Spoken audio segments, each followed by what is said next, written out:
Hello everyone. So our today's topic is K-means clustering. It is a very popular unsupervised learning machine learning algorithm. And in this, what we try to do is cluster similar data points together. So here we see that there are three data points clustered together. Let me just take a pen. You see this one, and this one, and this one, right? Uh, how do we cluster them using K-means clustering is our topic. Oh, so what we do is first we take a random uh, centroid. Let's say we take it here.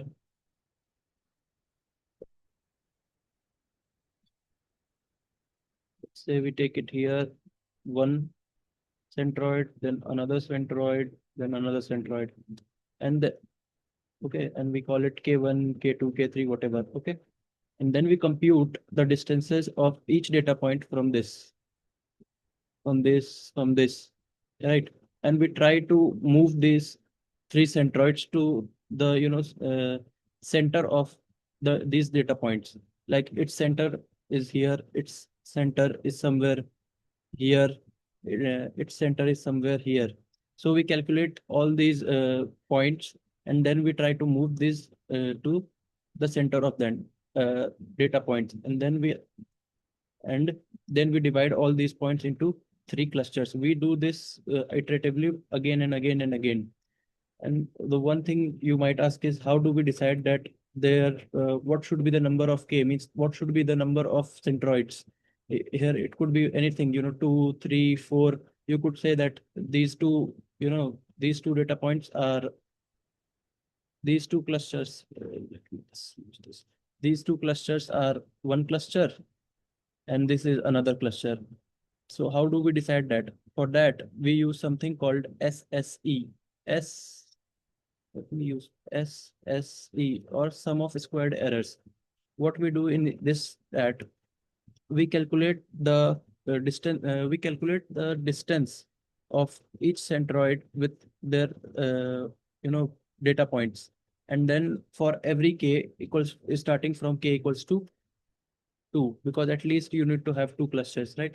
So we starting from k, we equals to 2, we do this thing and calculate all the distances, and then square it so that the negative distances get positive.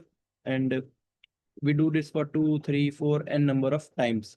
And then we calculate SSE, or sum of squared errors. We sum all the errors and square it, and then we plot a graph of all those SSEs. Say for SSE of k equals to 2, k equals to 3, k equals to 4, k equals to 5. And then what happens is it will follow something like this. Okay. This is called an elbow shaped graph.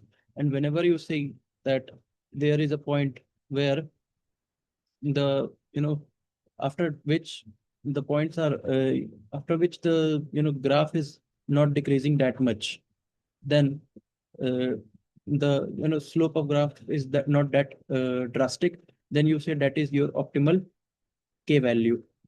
And here the k value is 3, because after 3 the graph is not dropping that much, which is dropped from 2 to 3. This is how you find the value of k. And this is the whole algorithm. I will repeat it once again, that first you take uh, a random amount of k, then try to move that k to the center of all the data points, all these data points, by calculating the distance of the centroid and the data points. And then you do this process iteratively again and again and again, since and after a certain point the data point and the centroids will not move much, then then that you have reached the center of all the data points, and you can stop the step. uh, this is it. Thank you very much.